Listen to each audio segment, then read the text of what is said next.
There comes a moment, usually without warning, when an older person stops and looks back at the road they walked for decades. Not dramatically. Not with regret right away. Just a pause. Maybe it happens while sitting at the kitchen table, coffee going cold. Maybe while sorting through old papers. Maybe while the body rests more often than it used to. And a simple thought appears. I worked my whole life. For many Americans, that sentence is almost sacred. It's said with pride. With endurance. With the belief that it explains everything that came after. I worked my whole life. That was the plan. That was the promise. Work hard. Show up. Be responsible. Provide. Don't complain. And someday, it would all make sense. For most of our lives, work wasn't just something we did. It was who we were. It gave structure to the days. A reason to wake up early. A place where effort meant something. We didn't always love it. But we believed in it. We believed that loyalty would be returned. That sacrifice would be noticed. That time given would be rewarded later. Later became the word we lived for. Later, I'll rest. Later, I'll enjoy life. Later, I'll have time. No one questioned this belief. It was passed down like common sense. Parents taught it to children. Supervisors repeated it. Society praised it. Working your whole life wasn't just expected. It was moral. To stop was weakness. To question it was laziness. So we kept going. Through sore backs. Through missed dinners. Through stress we didn't have words for. We told ourselves it was temporary. That it was all leading somewhere solid. And then, retirement arrived. Not always gently. Sometimes with a party. Sometimes with a handshake. Sometimes with a letter. Suddenly the routine ended. The calls stopped. The role disappeared. And many older Americans were left holding a quiet question they had never been allowed to ask before. What was all of that for? Some discovered that the promises didn't quite hold. The pension wasn't what they expected. Healthcare costs rose faster than savings. Retirement comfort became retirement calculation. Not poverty, but constant concern. Not disaster, but quiet anxiety. The fear wasn't starving. The fear was living long enough to run out. There are stories you hear when you listen closely.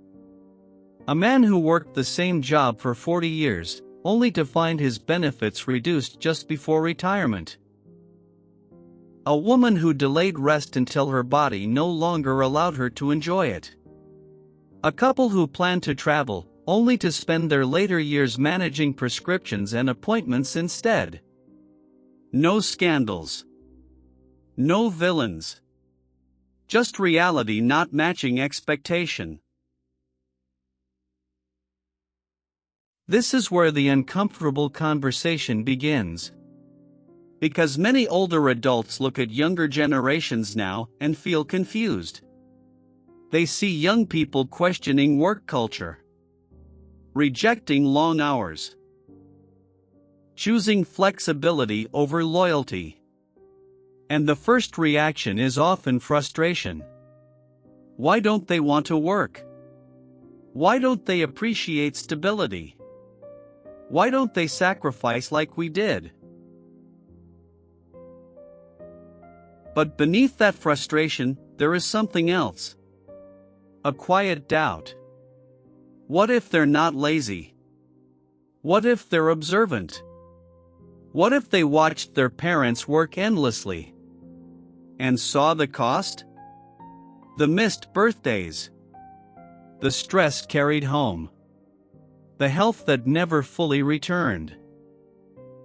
What if they're asking questions we were never allowed to ask? Was hard work always the same as a meaningful life? Did sacrifice always lead to fulfillment? Or did it sometimes just lead to exhaustion? These are not accusations. They're reflections. Because many older Americans don't regret working hard. They regret not knowing there was another option. They regret how long it took to realize that time was not renewable.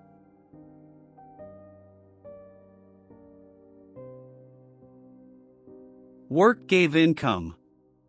But it also took time. Time with children when they were young. Time with bodies when they were strong. Time with minds before they were tired. And no pension pays that back. There's a difference between being productive and being present. A difference between earning a living and living. Many only realize this when productivity ends. When identity built on usefulness suddenly feels empty. And this is where the conversation becomes provocative but honest. What if working your whole life was never meant to be the goal? What if it was only supposed to support a life, not replace it? Younger generations seem to sense this. They value time, mental health, flexibility. Not because they don't care, but because they care differently. They saw what endless sacrifice cost the people they love. That doesn't make the older generation wrong. It makes them early participants in a system that promised certainty, but delivered complexity. So the real question isn't who worked harder. The real question is, what should work be for? A purpose or a prison? A tool or an identity? Many older adults now sit with mixed emotions. Pride in endurance. Grief for lost time. Confusion about what could have been different. All of it true at once. And maybe the quiet wisdom comes here. Hard work is honorable. But it is not the same as a meaningful life. A meaningful life includes rest, connection, health, choice. Things no employer can give or take. So when we talk about work now, across generations, across experiences, maybe the goal isn't to defend the past or reject it. Maybe the goal is to ask better questions. What is enough? What is worth the cost? What do we owe work, and what does it owe us? And perhaps the most uncomfortable question of all. If you worked your whole life, did it give you the life you hoped for? Or just the life you were told to accept? Long pause. That question doesn't demand an answer tonight. It only asks for honesty. And maybe that's where meaningful work truly begins.